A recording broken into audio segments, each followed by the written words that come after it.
The headlines tonight: bottomly refreshed after 3 days on cross, Branson's clockwork dog crosses Atlantic floor, and sacked chimney sweep pumps boss full of mayonnaise.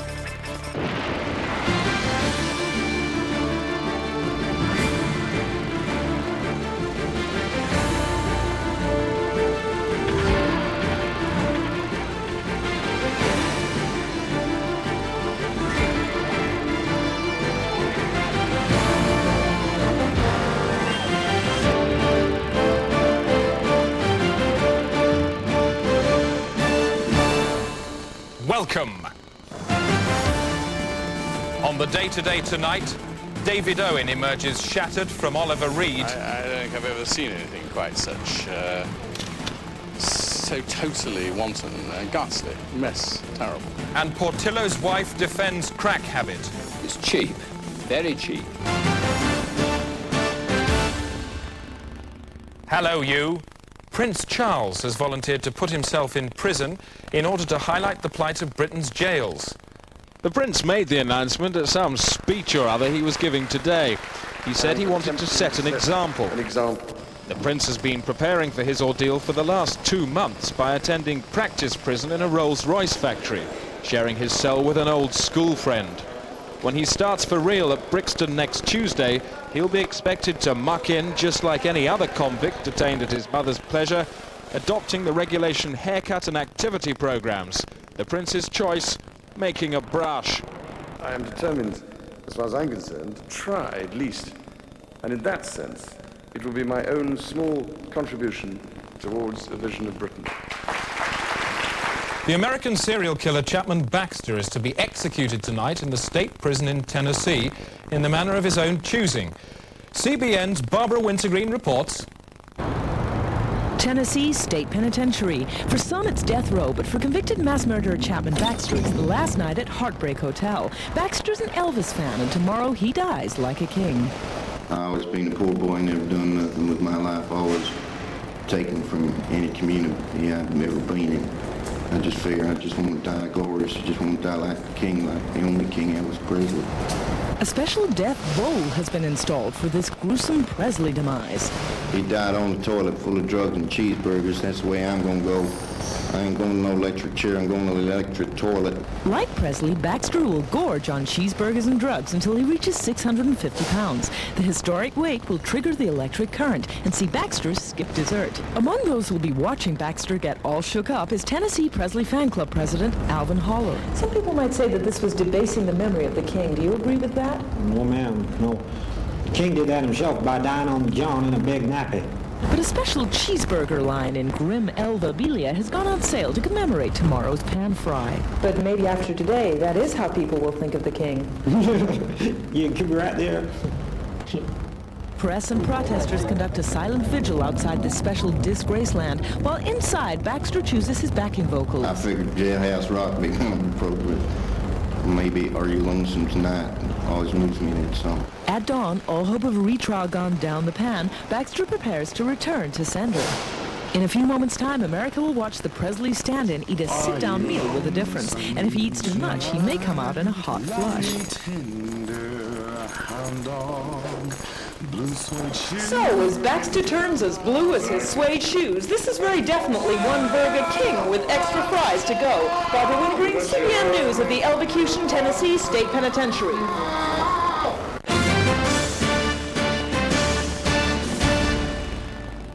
Tomorrow sees the opening of the London Jam Festival, selling pots of jam, some made by celebrities, to raise money for the homeless.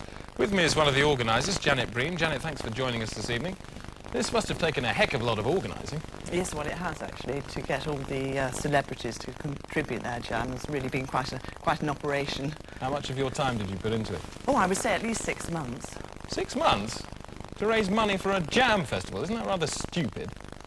No, I don't think so. I mean, it's all in a good cause. It's for good the cause, homeless. yeah, but how much are you going to raise? Well, we hope to raise at least £1,500. £1,500?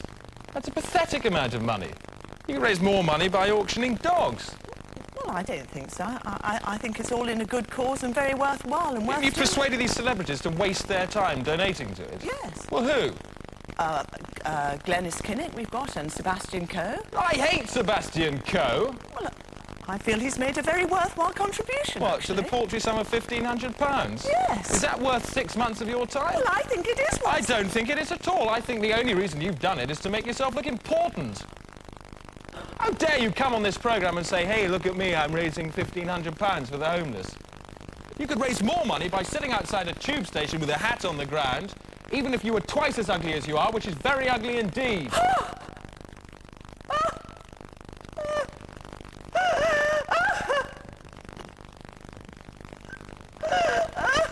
Has this been very upsetting for you? But have you anything else to say in your defence? Janet Green? Thank you. Ultra News. Now comments from you, the public, in Speak Your Brains.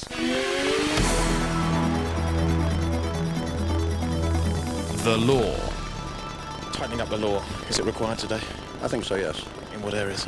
Certainly, we have to do something like drug peddling. If they ran into the newly tightened up law, would it smack them up sharp, or would it catch them gradually? I think it needs to smack them up sharp. To jerk the head back? Yeah. Oh, sure. Certainly, yeah. Let's see if we can nail this down. In terms of this elastic band here, would you like to see the law tightened up to this tightness, tightness number 1, tightness number 2, or tightness number 3? I think tightness number 3. Tightness number 3 like this? Yeah, I think we've really got to hammer these guys. So that tightness being an average post office band extended over about 8 inches? Perhaps, yeah. Yeah, I think so. Sport now with Alan Partridge. Alan, you're a keen fan of the law, aren't you? I certainly am. I support the law fully. Not too keen on those that break it, though. How do you support it then? Just generally support it. What, generally turn up on a Saturday afternoon and wave from the touchlines? What? This is Sports Desk.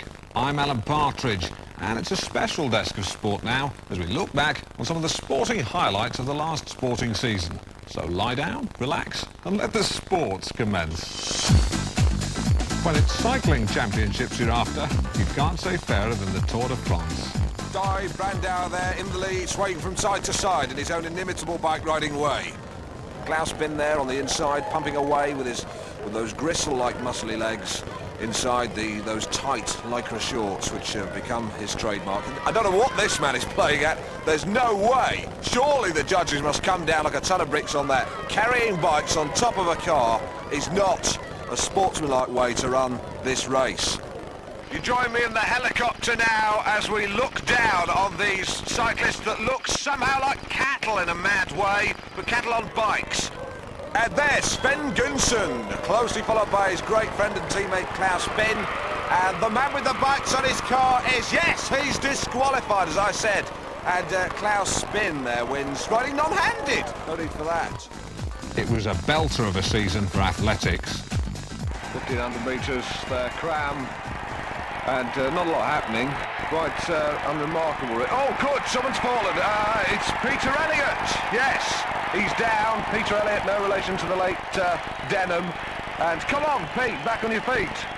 You can catch up with them. No, he can't be bothered. And it was upsets all the way in the dive championships. Greg Lagani, down, double back twister, bangs his head in. Textbook, lovely. Let's see it again. He points down, up in the air, double back twister, comes down, bangs his head on the board and in. Lovely. The judges surely will give him high marks for that. But for my money, the best punches were being pulled this season in the boxing ring. As he's affectionately known to me. Thank goodness, actually, they're wearing gloves, because I've witnessed bare-knuckle boxing in a barn in Somerset about 3 years ago, and it was a sorry sight to see men goading them on in such a barbaric fashion, and I'm rather ashamed to say I was party to that goading. And 2 men fighting, as I saw in the barn that night, naked as the day they were born, and fighting the way God intended. Wrestling at points. I don't know if you've seen Women in Love, the marvellous scene by the fire. It kind of resembled that. I'm Alan Partridge, and that was my sporting season. Why don't you join me for another one? Join me.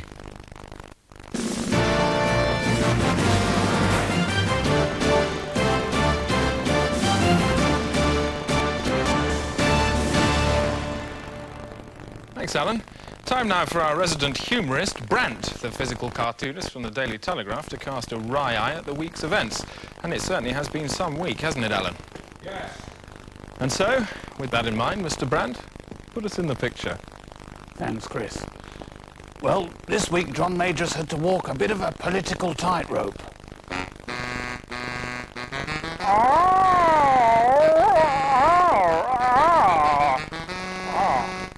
Sylvester Stewart has today's weather. Starting in the southeast, where it'll be a misty day tomorrow with a droplet density of about 50,000 per spherical inch. That's roughly as if the mist were hugging the ground like an over-affectionate and rather damp dog. Over to East Anglia and the Midlands. It'll be a warm day tomorrow, about 20. That's the sort of warmth you might feel on a January morning walking into a heated drawing room after chopping some wood.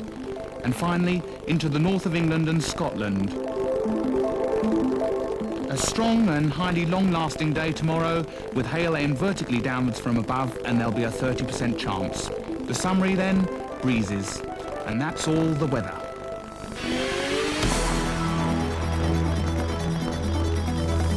The law. We're looking today at the letter of the law. Any problems? Well, I've just been worried about what I've been watching on TV recently about all these fit-ups. What about a poster campaign to promote the letter of the law? Yeah, I think that'd be a good idea. TV campaign? Yeah, possibly, yeah. How quickly would you like to see this sort of action taken? Poster campaign? Immediately. Immediately? Yes. So here we are in the immediately future, looking at a poster on the wall of the letter of the law. Yeah. Red on blue. What letter is it? What single letter? The letter of the law. What letter is it? No, what letter is it? What letter is it? The letter of the law. J. J, in red on blue. Yeah. Environation from me, Rosie May. Britain is soon to have its first portable cemetery. The cemetery, which opens to the size of a football pitch and features real soil, holds up to 1,000 corpses. The portable cemetery saves waste. Scientists in Alaska have found a gap between the horizon and the Earth. The gap, which is 9 miles across, is believed to have been caused by recent storms which tore the horizon from its moorings. A team of civil engineers has now set off to lash the horizon back down with steel. I'm Rosie May, and this is my planet. Take a look at this. This is St Barley's Church in Coventry. That sequence will be featured in a full report on the Church of England, which is coming up now. If you mention the Church of England to most people, they immediately think of the sacraments and the holy blood of our Lord Jesus Christ. But to many within the Church, there is another ritual, the ritual of the bullying ritual. Ex-curate Peter Litterton was intimidated by his very first vicar. I went to the bathroom to wash after dinner and I found my flannel in the toilet. Another time I went into the bathroom and all the bristles, bar one, had been cut off from my toothbrush. Another time he put bleach in my shaving cream and Mrs. Cape stifled a giggle. I see. This is St Barley's Church in Coventry. Barley's vicar, Bobby Skye, is a former bully himself, but has now decided to speak out. If a young deacon was being inordinated, then during the inordination ceremony, we would hum during his sermon, so we would be going, and he would be trying to speak and not knowing who was humming. And How many of you were humming? About 200 of us, 200 vicars, all going. But while some are brave enough to speak out, others are still quietly being beaten up. Here in the vestry of St Champs in Coventry, we secretly rigged up one of our cameras to record some bad ecclesiastical hurting. I'm sorry, Bishop, I'll do it again. I'm sorry, Bishop, I'll do it again. Why are you always being such an arse? Don't know, Bishop. I don't know, Bishop. I don't know. Fold it properly. Yes, Bishop.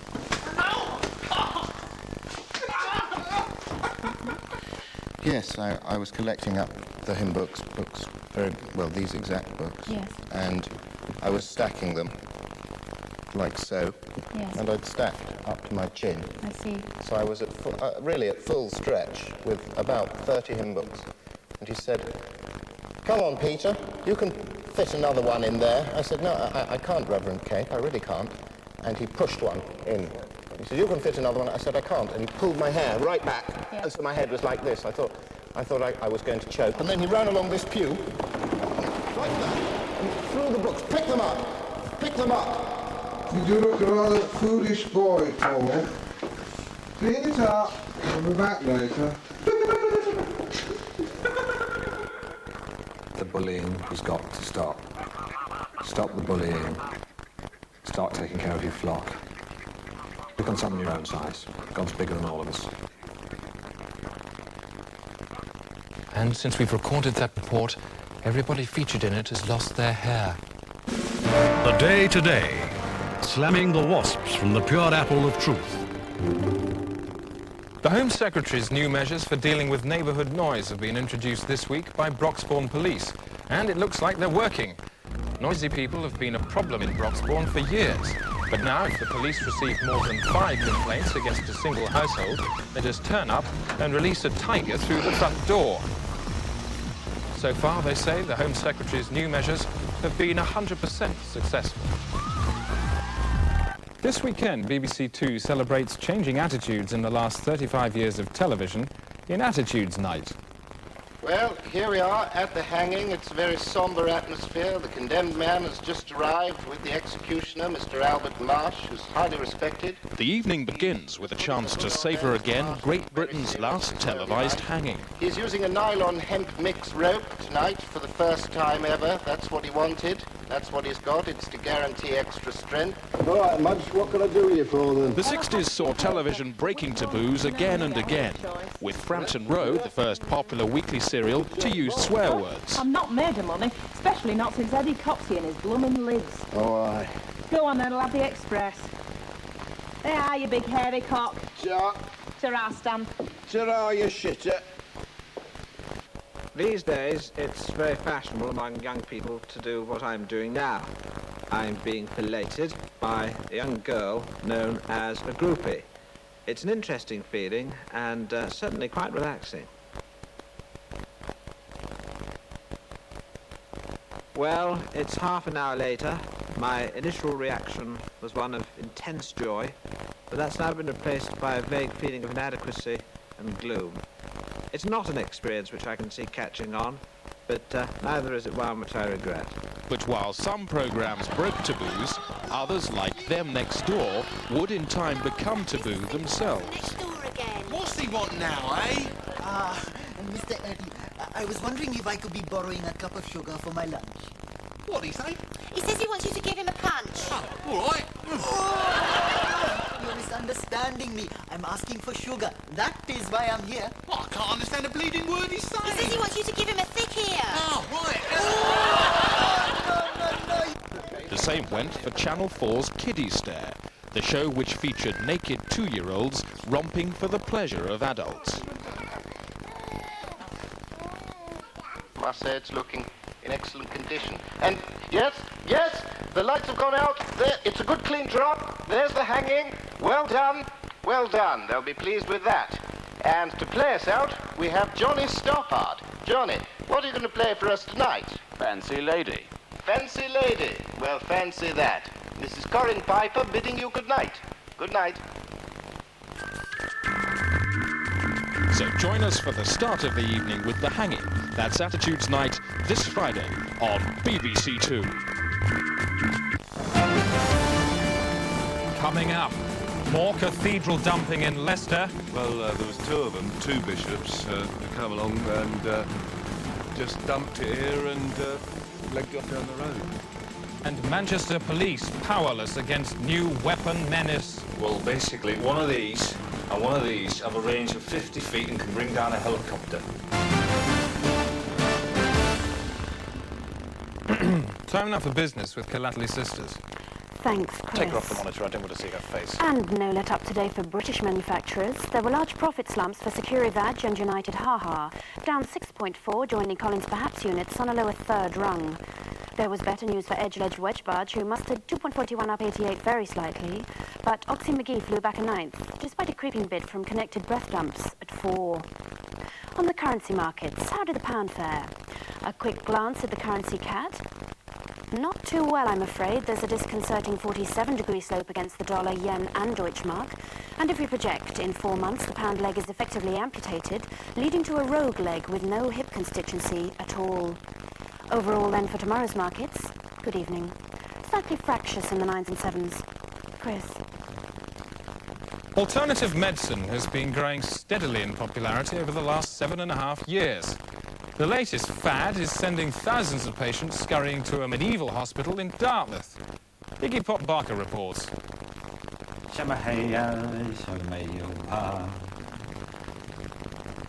Bile chanting. You won't have received this kind of treatment before unless you're 500 years old. The Sanctus Hospital in Dartmouth specialises in medieval healthcare and offers a range of historic remedies at 21st century prices. This should really get rid of the melancholy here. Sort of it. Physical complaints like the hardened lump on this woman's foot are treated as symptoms of spiritual disorder. I'm going to make an incision here. Yes. And make the incision all the way around here, on the other side, and then cut through, and then remove this, this foot, remove that, and take it away, and bury it with some gooseberries. We've done the tests and... This woman is a witch and is being talked through the drowning procedure. What we'll be doing is we'll be pushing you in the pool. I see. If you sink to the bottom, you're clear. If you float to the top, obviously we're going to have to attach some weights to you and drown you. You mean you want me to just walk down? To walk down the stairs? Yeah, that'll be a bit of a shove. All right. Oh, my goodness.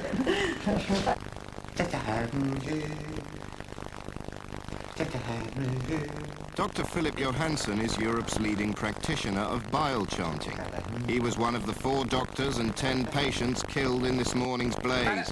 Firemen say the chances of finding anyone else alive is minimal. Real events shot by chance on amateur cameras are increasingly putting professional news crews out of business. Remedy Malahide reports. A common studio accident, a man being electrocuted in the face by a loose cable. But what made the accident uncommon is that it was caught on one of these, a home camcorder. Hello, I'm Remedy Malahide, and tonight I'll be showing you just a cupful of the many thousands of unattractive events poured onto a lens by you, the public, in Genutainment. First, these remarkable scenes of an audacious bank robbery were captured by Mrs. Susan Briers, who owns the security cameras at the Norwood branch of NatWest. The real capturing happened soon after. Our reality eye-fest continues courtesy of St John's Ambulance Unit, who filmed this disturbing spectacle of a distressed caterer who had her finger trapped under the page of a book. Photo-factuality now, and Mrs. Mandy Hell captured these snaps while out walking her brother on Wandsworth Common. The unnamed woman had been pierced by a shaft of frozen urine, which had fallen from the toilet facility of an overhead plane. And finally, Mr. Peter Dexy of Lancaster sent us amusing footage of a baseball attack outside his home. If you listen carefully, you can hear that Mr. Dexy's living room cuckoo clock happened to strike in time to each smash of the bat. But on now to our main visual splash, real-life tales of danger and rescue, which, thanks to this little child, it's a camcorder, we can actually show you each week on It's Your Blood.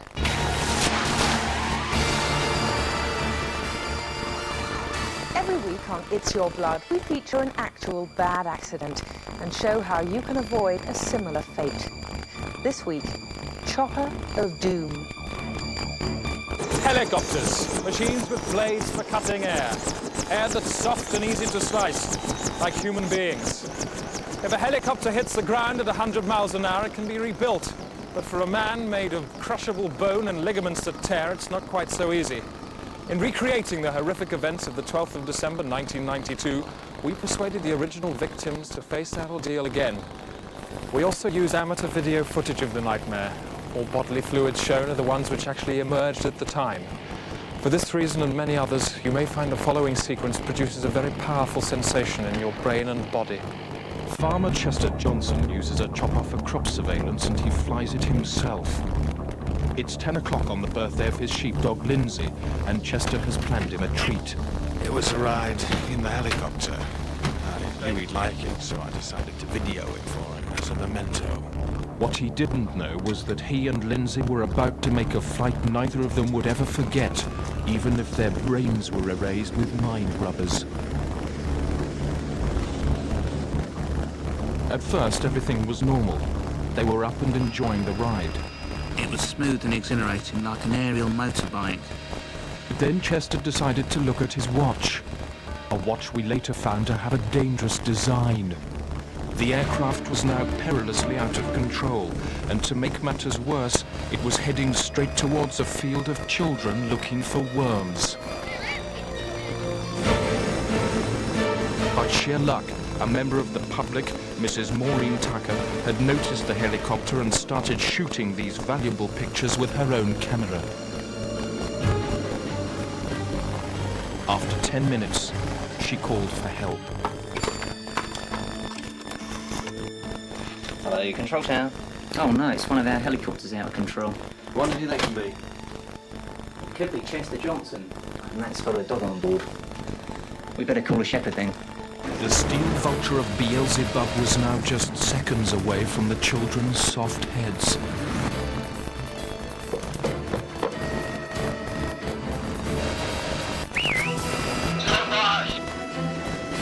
That's the airfield. Move the stick slightly. Wait a minute. Ready? Come by. Doing well. Come by. By sheer brilliance, the shepherd dog team also managed to avoid an old woman up a stick in a nearby field. While the heroes celebrated, the shepherd's unattended flock caused a pile-up on the M5 in which 430 people were injured. Mercifully, the ordeal forged such firm bonds between the victims that it led in many cases to marriage. If this happened to you, would you know what to do? Your chances would be improved considerably if you made sure someone on the ground had one of these. It's a pocket shepherd. It costs just £59, a small price to pay for the gift of a functioning body that works properly. News Jiffy. Just time to have a quick look at tomorrow's headlines. Aristocrat's dung saves village from flood. That's in the Mail. Today, drowned Italian wins Eurovision. The Express go with Lord Mayor's pirouette in fire chief wife decapitation. Grisly but gripping. The Sun, Robin Koch. And the Daily Star, feel my nose and put my specs there, roars drunken major. That's it. That's the day today, on the day that Boris Yeltsin told the world how he milked Mrs. Thatcher. For flappy breasts. Good night.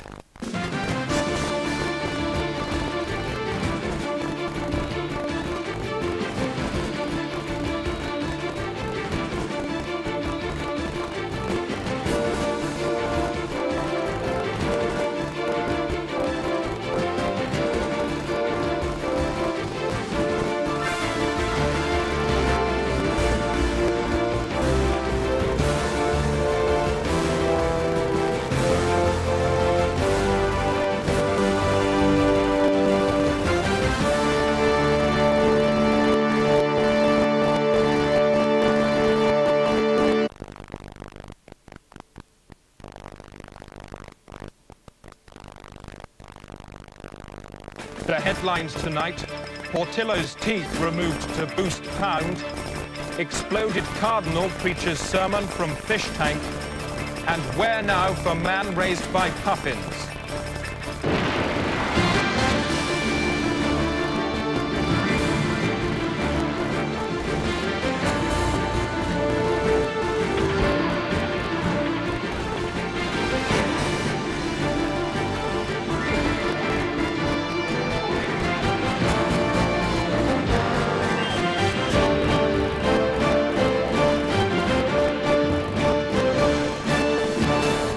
Yes. On the day today tonight, woman described her parrot's kidnap hell. She told me that a very heavy officer sat on her back, others sat on her legs. She was then handcuffed and broad sellotape was taped around her ankles so that she couldn't walk. And new Welsh minister in incomprehensible energy outburst. The main benefit of our emotion is because it is competitive. It permits the production of electricity cheaper, competitive, and then enhance the competitiveness of British industry. Good evening. The Junior Minister for Health, Mr. Douglas Wenbys, resigned today following revelations of irregular accounting and racist dances at his home constituency of Tray. Reporting from Westminster, Helwyn Ballard reports. Mr. Wenby's resignation could spell trouble for John Major's government, trouble it could well do without. I'm joined now by our political correspondent, Colin Hay. Colin, a bad day for the government? What an aging patient called Mr. Major's government needed today was a shot in the arm. What it actually received was a bullet in the throat. I'm joined now by the Tory chairman for resignation issues, Mr. Austin Straker. Mr. Straker, a bad day for the government? The media always overblows these things, Colin. Mr. Wenby's acted entirely with honour. Minister, thank you. Helwyn? Colin? Chris? Helwyn. Chris? Helwyn. Mr. Wenby's week of hell ended at 11:30 this morning when his resignation was accepted by the Prime Minister. He then walked out of his office for the last time and left Westminster by car to meet family and constituents at his house in Gloucestershire, where he hopes to spend more time cultivating his hobbies. He is a keen cook and is also fond of collecting stamps. Sylvester Stewart has today's weather. Starting in the southeast, Devon and Cornwall should have some fairly heavy and prolonged showers, a bit like jagged metal piercing old flesh. Over the Midlands now, it'll be warm at first but turning cocky later, around 12, and there should be some cloud around in the shape of a whore. In Scotland, loud thunderstorms in the evening, but the sun should come through later, so it'll be a bit like being woken up in the night by strange men shining powerful torches in your eyes. In summary then, dispassionate. And that's all the weather. Alan Partridge is at Marple for today's horse races. I wonder what he's doing at the moment. Alan? Hi Chris, I'm Alan Partridge. Horses, love them or hate them, from Mr. Ed to Silver, that's the Lone Ranger's horse. They're all here mingling with officials. Don't do that, please.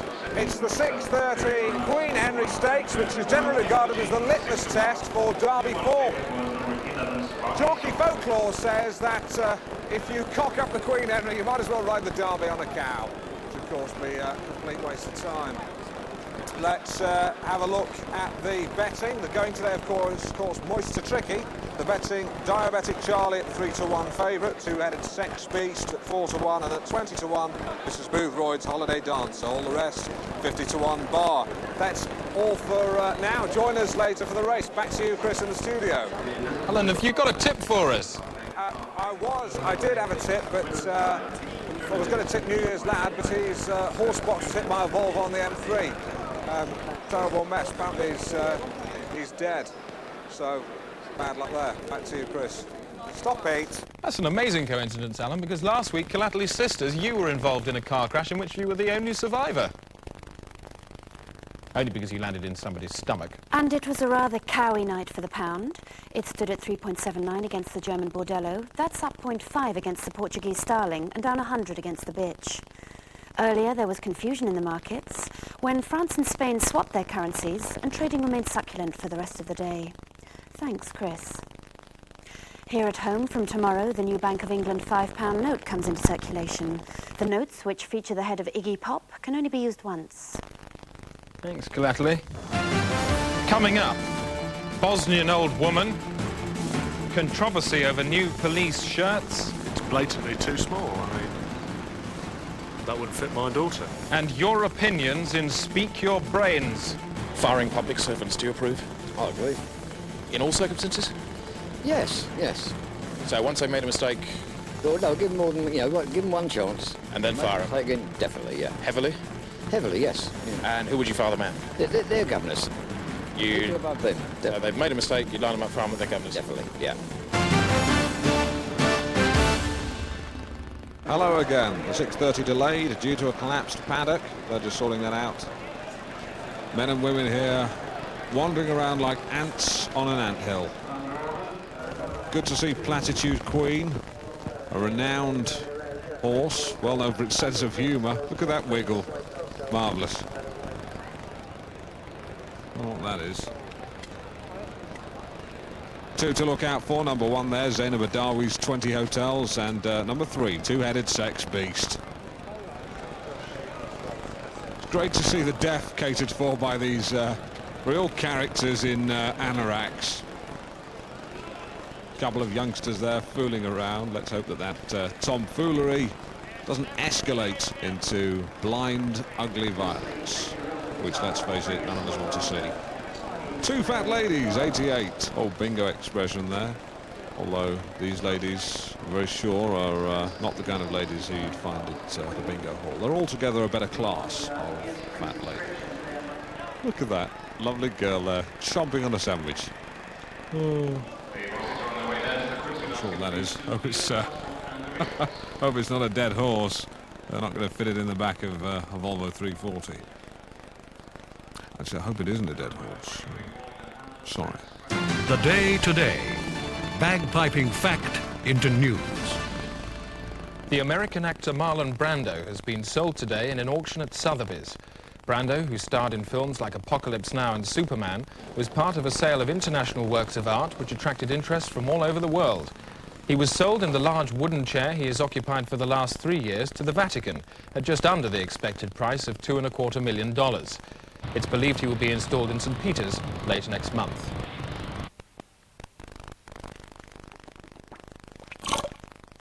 Dentists. Time was when dental care was free, but now costs are forcing people with sick mouths onto the streets. Last night I went with a team to there.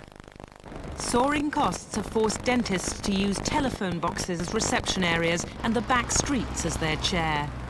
It's daylight here and the streets look quite normal, but when the night draws in like a great dark thing, this whole area becomes the stalking ground for scores of dentists.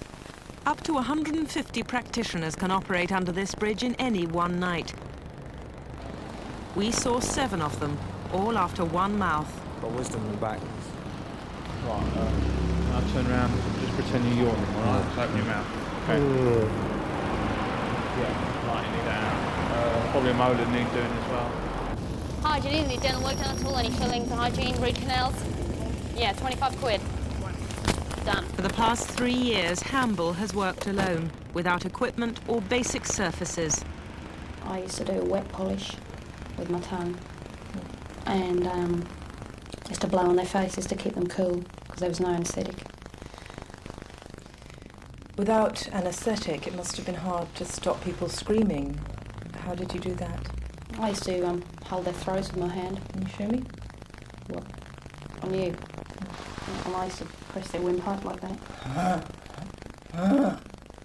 Nighttime with the police's undercover social unit. Kid to play with one of these, they get big ideas. They see a swab, they think, oh, that's pretty cool. They want to be Clint Eastwood. Oh, here we go, our old friend Mr. Drill. Now that doesn't look like a dental drill. No, it's not. There's 2 drills here. They're both masonry drills. And can you be sure that that was used for dental treatment? Yeah, there's traces of enamel here. A Backstreet dentist and his client. We chased and filmed at the same time. The dentist managed to escape on a nearby yacht, but the dentee was less fortunate. Look at that. Can I ask you how you feel? Oh, slightly disorientated, obviously. OK. What's wrong with the NHS? I had to wait 3 weeks for an appointment. He's made a pig's ear of your face, you know that. I've used an illegal dentist. I don't think it's what's a criminal offence. Well, it is a criminal offence. No, it's not. It is. Yeah. Oh. The next night, our dentist was back at work. Proof, if proof be need be, that it's going to take more than a big syringe to cure Britain's mouth. The Day Today, aware that while the world looks round, it is in fact a cube. And from this, we know that fact times importance equals news. Coming up, controversy over new police shirts. Yes, obviously we ready to comply with whatever changes are made if they're for the better, but this clearly is not going to work. But first, Alan Partridge for the delayed 6:30 at Marple. Alan, either you've just had a fight with a fire engine or it's raining its arse off out there. Hi Chris, no racing as of yet. As you can see, one or two problems with the weather. It's really quite wet here. Really is quite wet. It was horrible. Really awful. Back to you in the studio. Your complaints. Hello, peasant. How'd you do? Would you care to read out this complaint which you have just written? I shall indeed. Grasp the candle. Sorry? And bang on. And bang on. I would like to complain about the entirely slack monitoring of the shape of broadcasters' mouths. As a recruitment officer, I know it is a simple matter when appointing staff to filter out those with unusual or disgusting mouths at the interview stage. Yet our screens are plagued with the likes of Gavin Esler, whose mouth is not only so ill-governed, it looks like it's trying to escape from his face, but is grotesquely lopsided. A balanced view from that? In a chimp's cock. Surely the time has come for the BBC to face up to this demoralising assault and sack anyone whose mouth does not conform to reasonable standard. Perhaps mine. Point at mouth. Regular, neat, and I've had the stretch marks dealt with. Do it or I'll ram you up your own fudge tunnels. Thank you. You ask anyone in the street what they think of Britain's public buildings, and they'll probably look at you and say, well, they're a lot of old rubbish. That's why the Day Today has commissioned a special fly-on-the-wall documentary series about every single one of them, starting this week with St Lamb's Pool in Acton.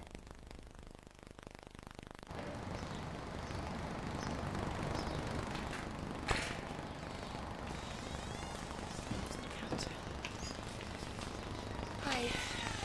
Can we have two, please? One adult and a child.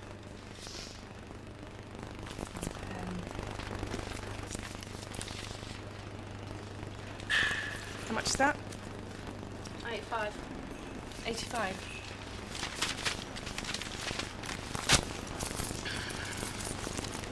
Thanks.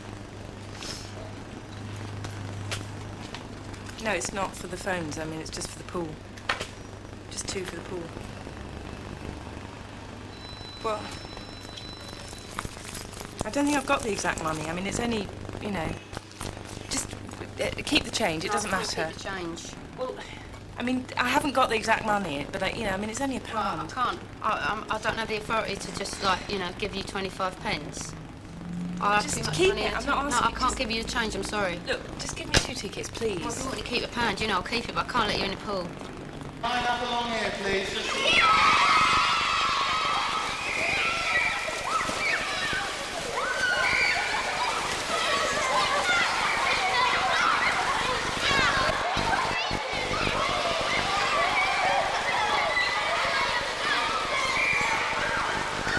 No duck, Michael, put it down, no ducking. Stephanie! Stephanie! Leave her hair alone, I've told... Right, all down this end. All down, right, free swim. Free swim. One swimming. Swimming. Sorry, I don't know what you want. Alors, moi je comprends pas là, je parle pas très bien anglais. Swimming, I go la natation. You go what? No, not the flock, no, they're not for us. Not the flock, no. Put them back. Put them all back. Excuse me, I wonder if you could help me. I've just been for a swim and I just found I've lost my locker key, the ring thing. Have you got a spare I could use? No, we don't give out spares. It's 207, it's my locker number. Well, doesn't matter what number it is, you better go and look for it.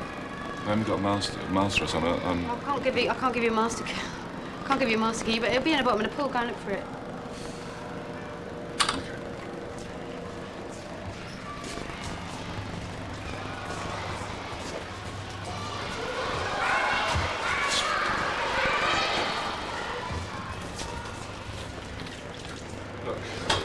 I'm in a bit of a hurry. I've got to go go back to the office, so if you could just give me a master key.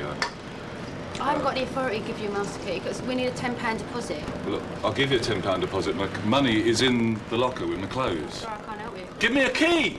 I don't have the authority to give Give you a me a key! You better get off to your office.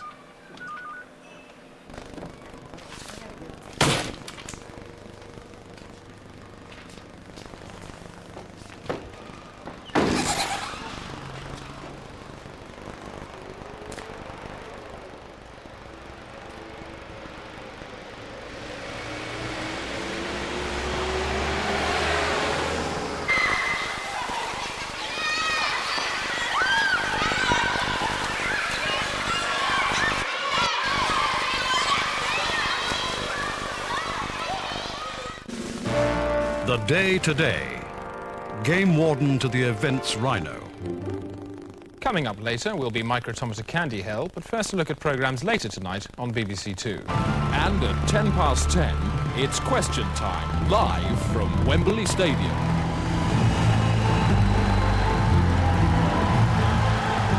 Let's hear from the questioner, so there we go. That's question time tonight at 10:10 on the panel Virginia Bottomley, Tony Banks, Sir William Rees-Mogg and Nick Kershaw. And then at 11:15, it's the Day-to-Day special. This week, Cam Fam, and it's the whole family of Lincoln who've agreed to have cameras implanted into their faces to give us a unique view of British family life. Oscar, what is the golden rule? Hello, what is the golden rule? Yes, you do know what the golden rule is. The golden rule is don't touch Daddy's car. Turn it off. Mum said I could. What do you mean Mum said you could? Mum said you could play in the car. Mum wouldn't have told you to play with the car. What's going on? Did you tell him he could touch the car? No, I didn't. What do you mean he touched She the did, car? you little liar, you little liar. Roy, just calm down. I am calm. Get out of the car. Roy, stop it!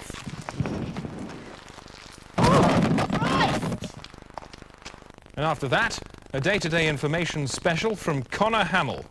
Hey you, look at me. I'm driving my sports car, going at 50, 60, 70. The wind's in my hair, 80. Oh look, there's a bend. Who cares? 90. Get out of my way, you squares. I'm doing 100, because it's cool. It's cool to drive fast. Of course it's cool.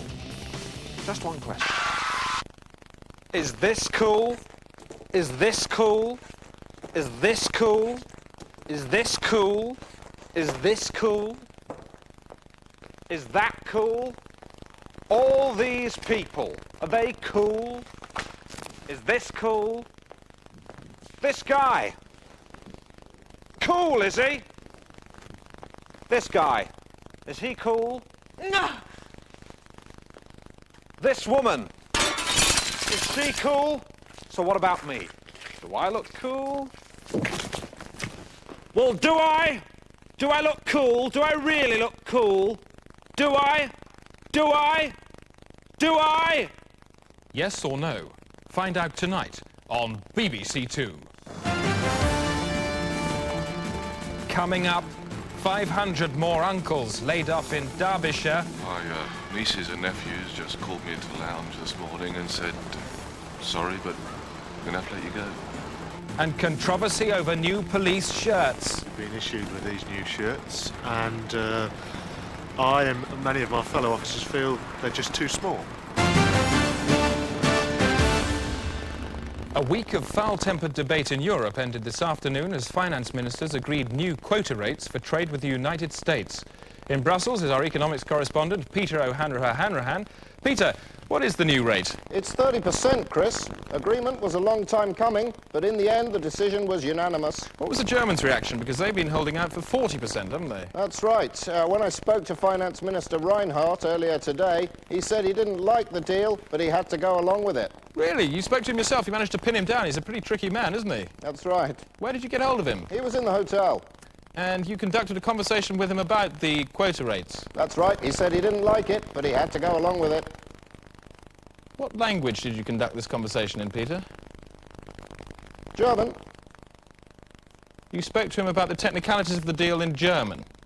Yes. So what's the German for 30%? 30%. 30%. Yes. And what about that quote you attributed to him? I don't like it, but I'll have to go along with it. That's what he said. How did he say it? I don't like it, but I'll have to go along with it. In German, how did he say it? Ich nichten lichten. Presumably you mean, rufen Sie ein Taxi bitte, sonst verpasse ich meinen Flug. Yes. No, you don't, Peter, because that means get me a taxi, I'm late for my plane. Now, I'm going to ask you a question. Did you speak to the German finance minister about the New Deal this afternoon? No. And what was his reaction? I don't know. Peter, thank you. Environation from me, Rosie May. The vast arm protruding from the South Pole is continuing to grow. All fingers of the hand have now fully emerged, along with sections of the wrist.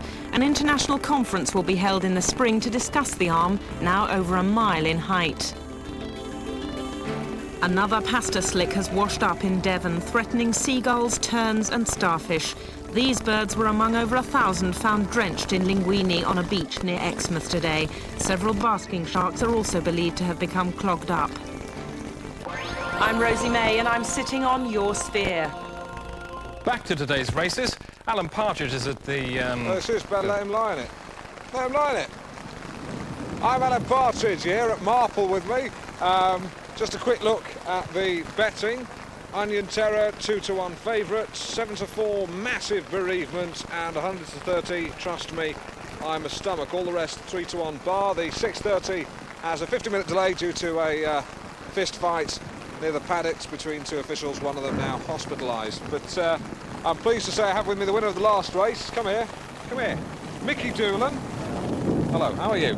I'm very well. Are you now? Now, how do you feel about the race there? You won that race, the last race.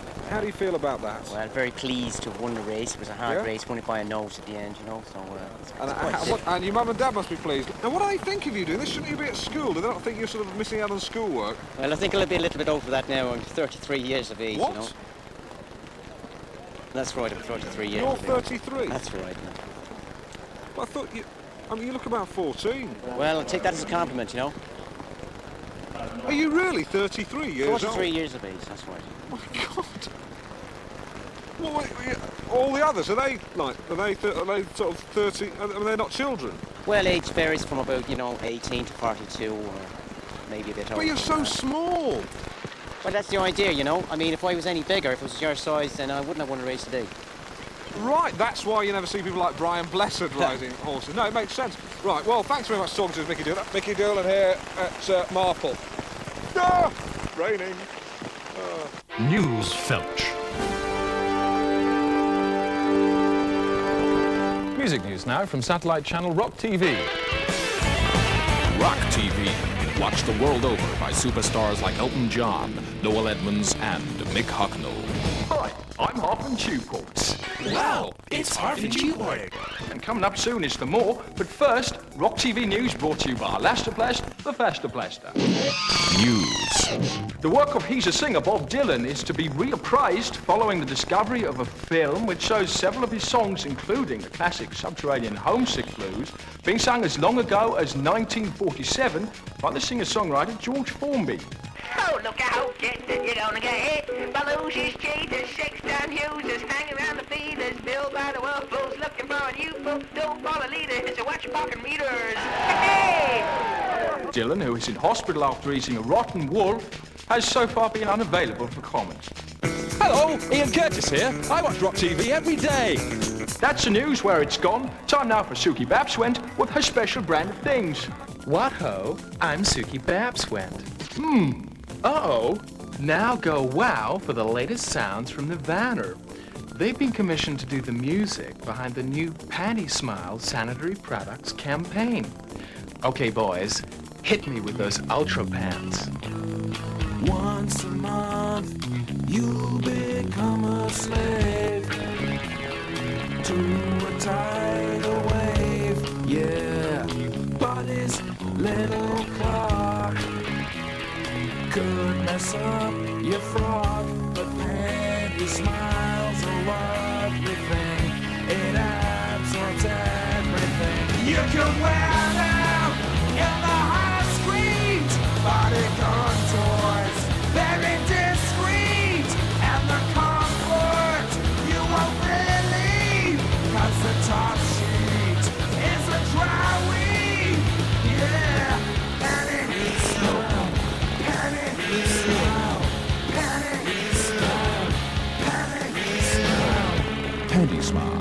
comfy pal who says, never mind. Hi, I'm Sinead O'Connor, and I watch Rock TV. American rapping now, and this American rapper Ferg Hugh is in trouble over his new song, Uzi Lover. During the stage version of the song in the live show, he kills 5 people on the stage during the stage show, live as it's performed. Cut, bitch, mother. Uzi Lover. She's an Uzi Lover. I set them on fire with petroleum, and then after about half a minute, put a gun in each one's face and pull a trigger. The whole controversy is preposterous. These callings are obviously ironic. Uzi like a mental dick in my head. Magazine like a big testicle gland. Bitch wanna try it? I said keep it quiet. Shove it up a motherfucker's ass and fry it. You gotta kill people to have respect for people. I did the bitchin', and she lay twitching. I know that she's an Uzi lover. You gotta kill some people anyway. You can't kill everybody, because you wouldn't have anybody left to respect if you did. He was grateful I shot his people. Motherfucker, he was an Uzi. When he goes to England later this month, one of the people Ferg Hugh will be doing the killing to is Radio 1 disc jockey Mark Goodyear. Bitch bang, mother, bitch bang, bitch, mother, bitch.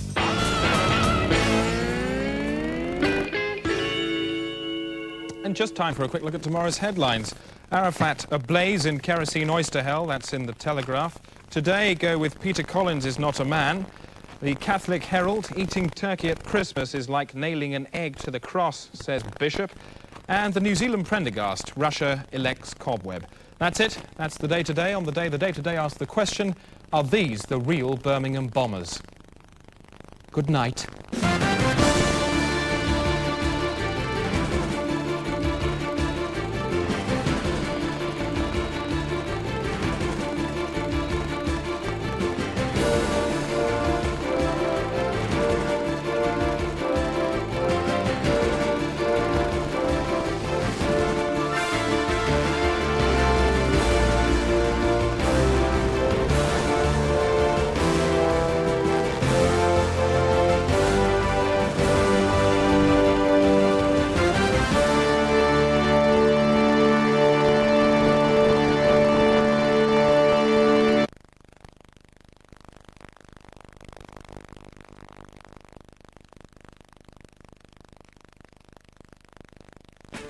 The heads tonight. Teenage boy roasts himself in sacrifice to Chris Kelly. Heseltine fading fast. And headmaster suspended for using big-faced child as satellite dish. This is the news.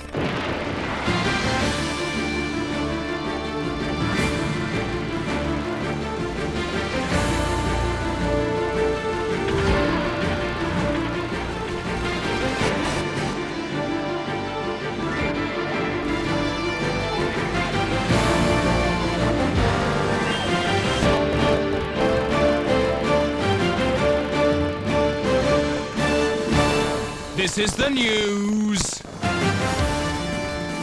Coming up, why can't I be king, bleats Patton. What is unreasonable about that proposal? And Mad Lord says it's not too late for Freddie Mercury. I'd recommend she went to her local benefits agency office, sought advice there, and I'm sure she'd find that as likely as not, by getting hold of family credit, she might find herself considerably better off. News.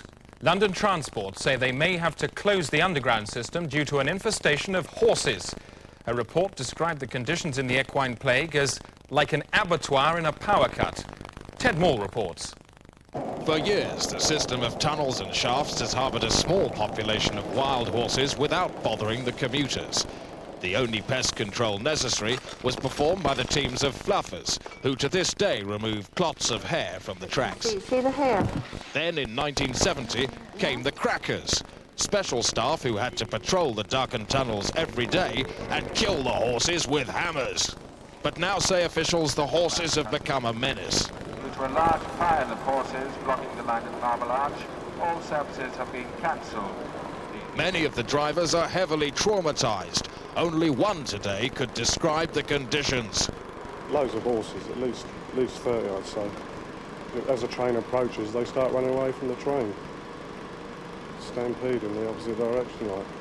And what the drivers say they fear most of all is a head-on collision with a blind tube mare.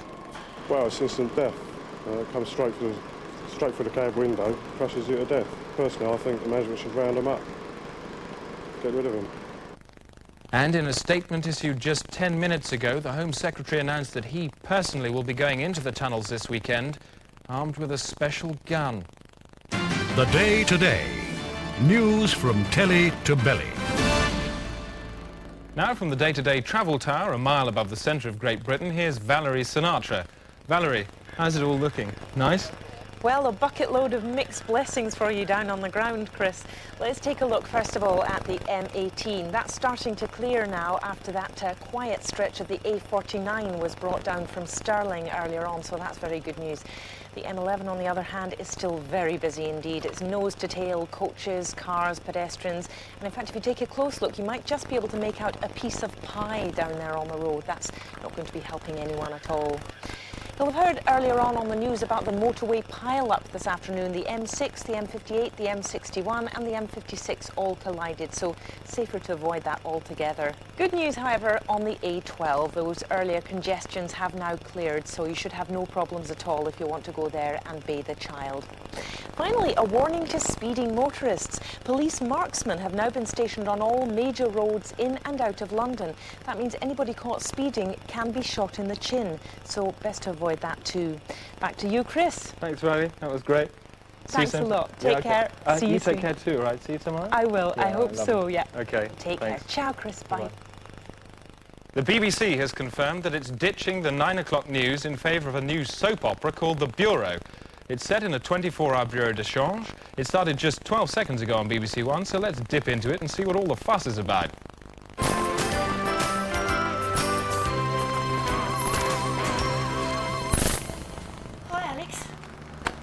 Hi, Maria. Didn't see you there. I just popped in to see how you were. Don't want to talk about it now. We'll discuss it later. Yeah, well, that's just fine. It's a nice colour you've got in your hair, Ange. What is it? Chili hot pepper? No, just a bit of henna. You got a problem? No. You bloody cow!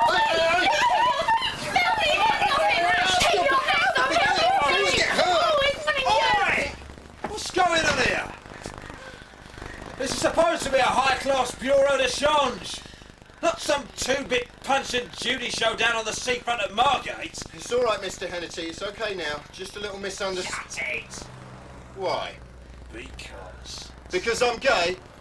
Is that it? Go on. Say it. You're on borrowed time, sunshine. And as for you, you can pack your bags. You're out!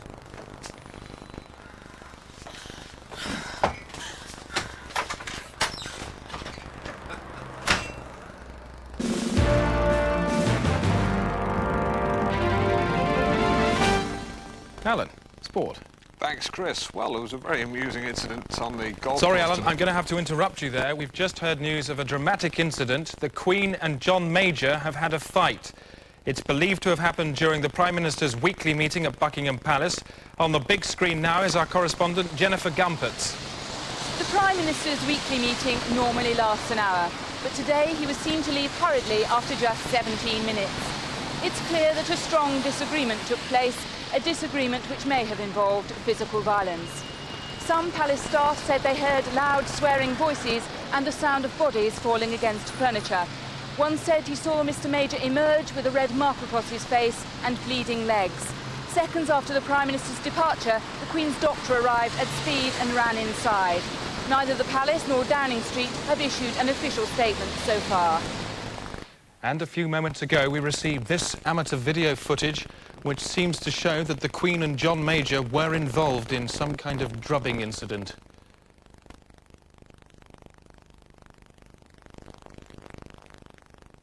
And as a result of that broadcast, the crisis has deepened dramatically. I'm joined by our crisis correspondent, Spartacus Mills. Spartacus, this is huge history happening, isn't it? It's bigger than that, Chris. It's large. I mean, if you've got a history book at home, take it out, throw it in the bin. It's worthless. The history books now will have to be rewritten. What will they say?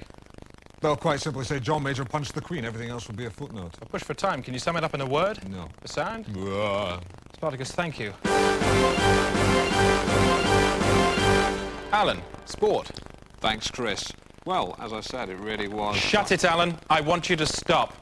All programmes have now been suspended on all channels to allow the broadcast of this film held in reserve for times of crisis. Britain is a nation built on the very scowling face of adversity. Its dauntless spirit unbowed by any crisis. This is Britain at its best.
This is Britain, and in this glittering sea, this perfect fusion of man and mineral, we know that conflict will always perish in the brotherhood of flags. This is Britain, and everything's all right. Everything's all right. It's okay. It's fine.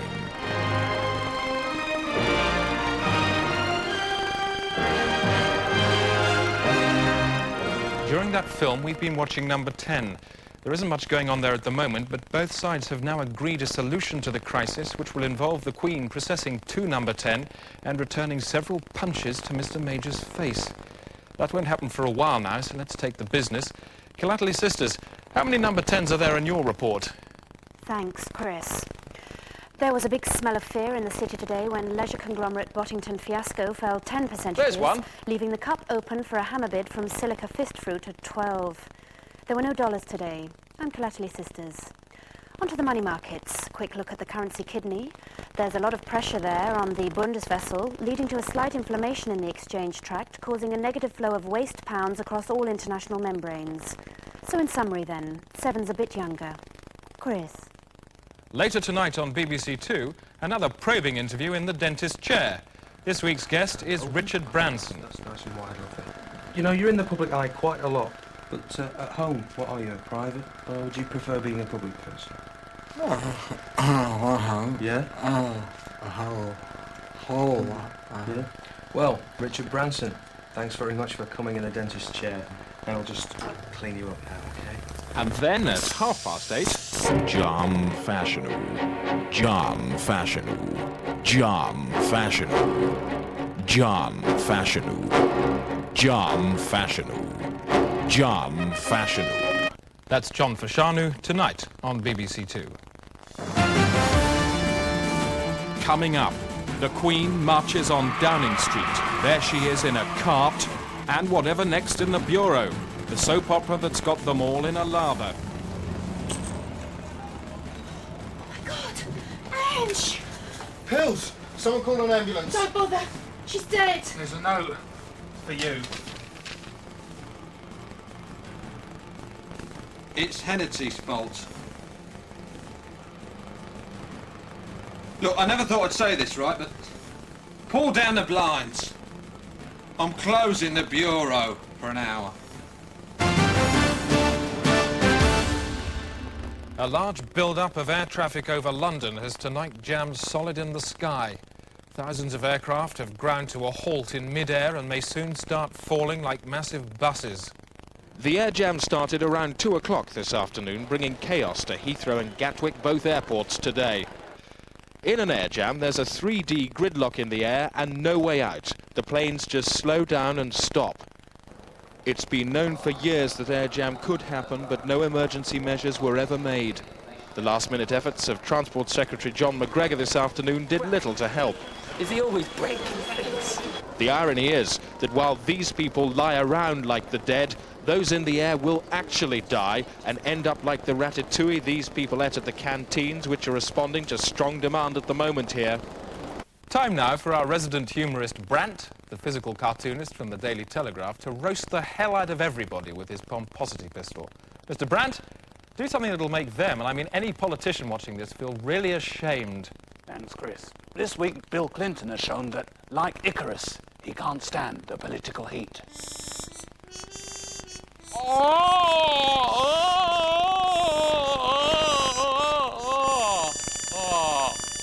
America now, and this report. Milwaukee State Penitentiary, and on death row it's wedding bells, not execution yells, as condemned strangler Chapman Baxter prepares to tie the knot with female felon Charlene Gray. Can't hear you. Baxter goes to the electric chair tomorrow, but not before he weds Charlene, a convicted arsonist who set his heart on fire. I ain't never loved nobody never loved me. When I met Charlene, it just was like a bolt from blue, and just fell in love and just figured, why the hell not? Why shouldn't I get married? Just like a real regular person. We ain't gonna go no older. We're just gonna get up there on this kind of double electric chair, and then I put the ring on Charlene's finger that connects the circuit, and then when we kiss, it completes the circuit, and then you know what's gonna happen. Meanwhile, Baxter's bride-to-be is busy with last-minute preparations for her impending ending. Did you ever kill anyone? Ollie, my dog. The preparations for the connubial killing will start at 11 a.m. when Charlene Gray will walk down the aisle and straight into a sit-down reception. There's even a wedding cake for this wedding wake, but for presiding minister Alvin Holler, it's the bride, not the cake, who'll end up with the most tears. So, why she won't go do a goddamn thing like that for? Did you try to counsel the bride? Yes, ma'am. She's sure pretty. But not for long. No, ma'am. She gonna die like a dog. It's the morning of the nupticution, and everything's ready to give these newly deads a sizzling send-off.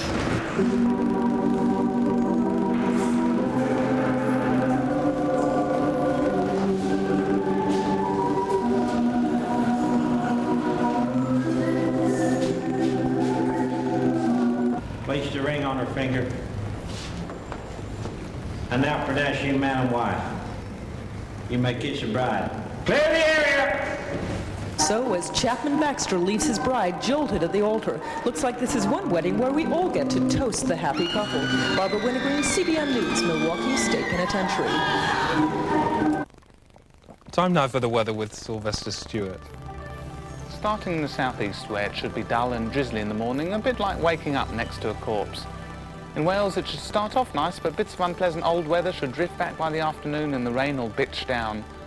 Things should improve in the northeast and the southwest, which should collide towards mid-afternoon, and there'll be loud thunderstorms later in the evening, about the volume of a Thin Lizzy concert. In summary, then, and that's all the weather. Wise words there from Sylvester Stewart. Time now for sport with Alan Partridge. Alan, you're a bit of a word man, aren't you? I certainly am. Like words.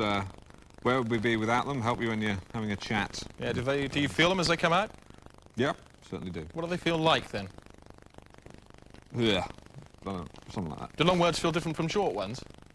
Yeah. What about significant words? What do they feel like? Alan. What? What do significant words feel like as they come out? Do they feel different? Yes. I'm Alan Partridge. Buttress is a significant word, isn't it? Yeah. This is Sports Desk. Football. The Liverpool versus Tanners match ended last night with defeat for the Tanners. I visited their dressing room. The atmosphere here hangs heavy like a big smell. The smell of men together, the smell of cat's musk. Bob Mariner, you missed the penalty. Why?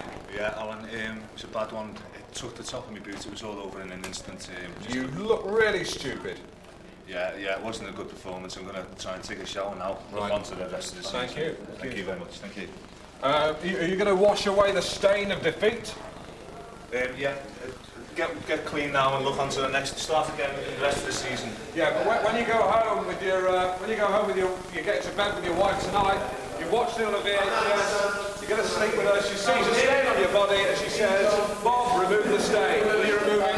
I'm not married, Alan. I'm married. You got a girlfriend though. On to show jumping. And I managed to catch up with the Australian dazzler Katrina Parfitt after this morning's big horse event. Katrina, quick word. Let me say, you look fantastic on a horse. Thank you very much. You're like the Lone Ranger on Tonto. Oh. How do you feel? Well, I feel disappointed. I didn't quite make it this time, but, you know, that's the way it goes.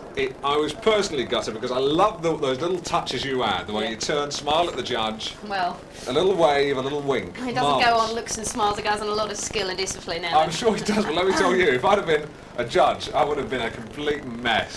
Right. What about the horse? How's that handling? Well, Sedanzik wasn't doing too well. He shied away from the water jump, and that's when I really began to lose it. Yeah, well, let me tell you, if you ever have any more problems with him, you can ride me around the paddock. Thank you. Anyway, I think that next year I'll have better luck. How do you ride a horse? How do I ride? How do you ride a horse? Well, I've been riding since the age of about 5. I don't think it's anything you can learn. I think it's something that's in the blood. Sedanzik. He's my horse, yeah. And I shall be back next year and I shall win on him. You tell him. Thank you. Thank you. Thank you. Very much. Thank you. Katrina Parfitt, a lady. A fact, alone and tumbling through infospace. Without help, it could vanish forever. Because only this can make it a news.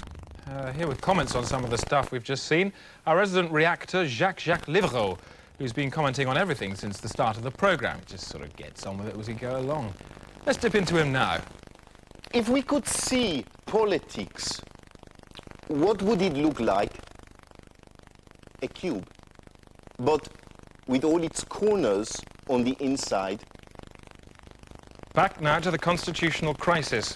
The Queen processes to Downing Street today to punch John Major back in the face.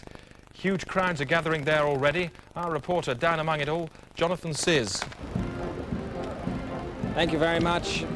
It really is a magnificent potato of a day here today. This, of course, the route that Princess Anne will be taking. She is the Queen's second. The Queen herself will be going down the Mall, through Admiralty Arch, around Trafalgar Square, and then on down Whitehall itself to number 10. I've been meeting some of the people here who've been getting terribly excited over the last 24 hours. It's nice to see the Queen bouncing back today, wasn't it? Indeed it was. Good quality bounce? Most certainly. And do you think the Prime Minister is going to lose today? I couldn't honestly say.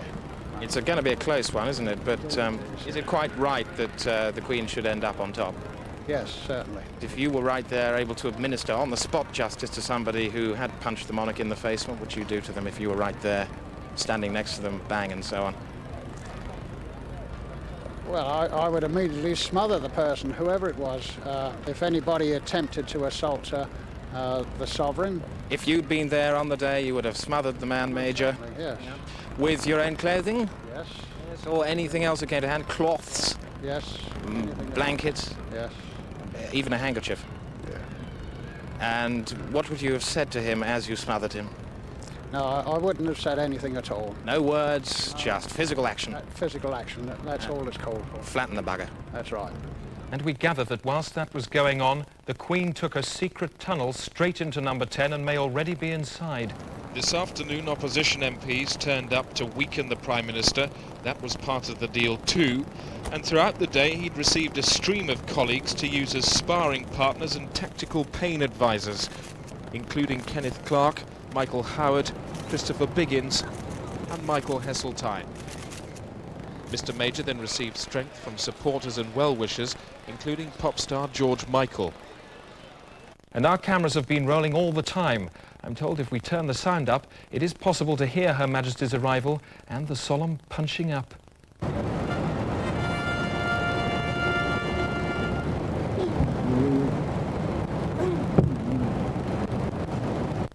And to commemorate the end of the crisis, the Post Office has released a special stamp featuring the Queen and John Major kissing.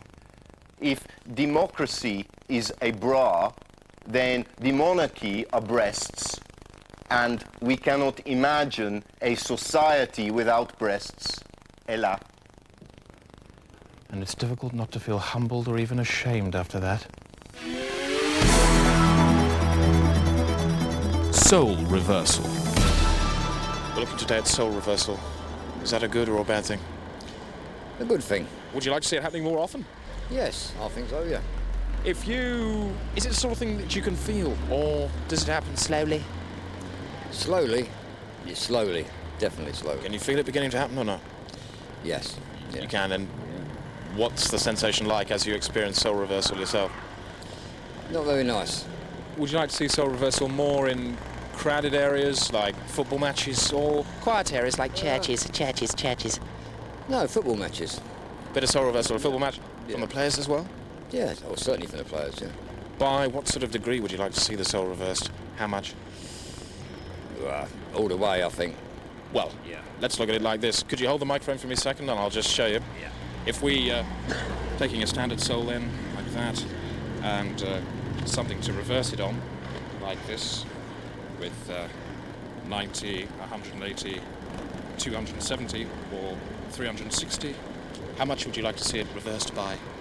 Half. Like this? I think around half. Oh, yeah. So you'd like to see that as the ideal soul reversal for a football match? Definitely, yeah. The Day Today approaches the buffet with an extremely broad plate. And more from the Day Today special Germ in the Pipe documentary on life at St Lamb's swimming pool in Acton.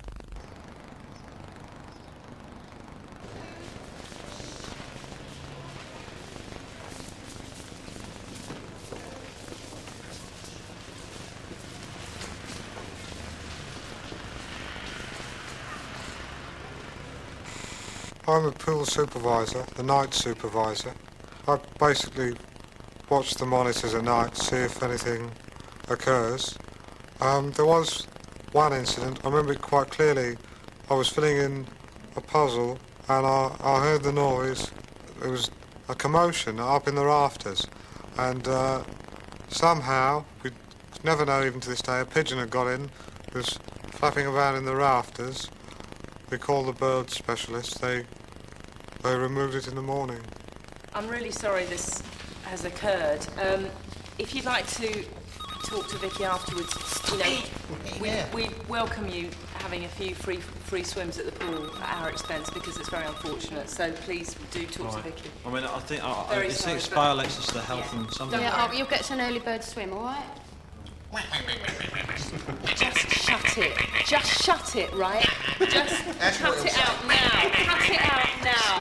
I've never attempted to use the pool myself at night, although some time ago I used to go down and take showers, and on one occasion I went down and to the pool and found a woman's swimming costume which I put on and paraded around singing a song, Joan Baez protest song.